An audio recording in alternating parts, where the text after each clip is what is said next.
ਉਹ ਲਾਹੌਰੀਆਂ ਦੇ ਬਾਰੇ ਨਹੀਂ ਬੜੀ ਗੱਲ ਇੱਕ ਮਸ਼ਹੂਰ ਕਿ ਲਾਹੌਰੀਏ ਸਿੱਧਾ ਰਾਹ ਨਹੀਂ ਦਿੰਦੇ। ਹਾਂ ਉਹ ਮੈਂ ਭਰਾਵਾ ਇੱਕ ਵਾਰੀ ਚਲੇ ਗਿਆ ਲਾਹੌਰ ਤੇ ਮੈਨੂੰ ਰਸਤਿਆਂ ਦਾ ਨਹੀਂ ਸੀ ਪਤਾ। ਅੱਛਾ ਮੈਂ ਆਪਣੇ ਦੋਸਤ ਨੂੰ ਮਿਲਣ ਗਿਆ ਤੇ ਅਗਲੇ ਦਿਨ ਪਹਿਲੇ ਦਿਨ ਜਿੱਦਣ ਮੈਂ ਗਿਆ ਵਾਂ ਉਦੋਂ ਤੇ ਉਹ ਮੈਨੂੰ ਆਪ ਹੀ ਆਣ ਕੇ ਤੇ ਮੋਟਰਸਾਈਕਲ ਤੇ ਲੈ ਗਿਆ।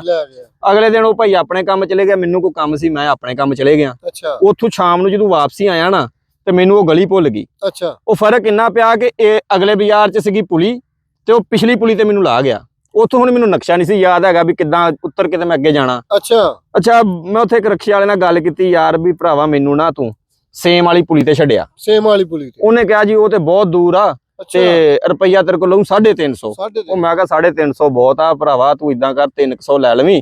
ਚੱਲ ਮੈਨੂੰ ਲਾਇਆ ਉਹਨੇ ਭਾਈ ਮੈਨੂੰ ਬਾਇਆ ਤੇ ਲੈ ਕੇ ਤੁਰ ਪਿਆ। ਅੱਛਾ ਉਹ ਨਿੱਕੀਆਂ ਨਿੱਕੀਆਂ ਗਲੀਆਂ ਚ ਵਾੜੀ ਫਿਰੇ, ਕੋ ਨਾਲੀਆਂ ਟਪਾਈ ਜਾਵੇ, ਕੋ ਰੋੜਿਆਂ ਤੋਂ ਟਪਾਈ ਜਾਵੇ। ਉਹਨੇ ਜੰਪ ਸ਼ੰਪ ਲਵਾ ਕੇ ਨਾ ਕੋ 10-15 ਮਿੰਟਾਂ ਚ ਮੈਨੂੰ ਨਾ ਪੁਲੀ ਤੇ ਲੈ ਗਿਆ। ਪੁਲੀ ਦੇ ਉੱਥੇ ਜਿੱਥੇ ਤੂੰ ਜਾਣਾ ਸੀ। ਅੱਛਾ ਉੱਥੇ ਮੈਂ ਉਤਰਿਆ ਤੇ ਉਤਰ ਕੇ ਭਾਈ ਮੈਨੂੰ ਅੱਗੇ ਨਕਸ਼ਾ ਸਮਝ ਚ ਆ ਗਿਆ ਵੀ ਇੱਥੇ ਕੱਲ ਗਏ ਸੀਗੇ ਤੇ ਇੱਧਰ ਦੀ ਕੁਆਟਰੇ ਚੱਲ ਜਾਣਾ। ਅੱਛਾ ਮੈਂ ਉੱਥੋਂ ਉਤਰ ਕੇ ਕੁਆਟਰੇ ਚਲੇ ਗਿਆ।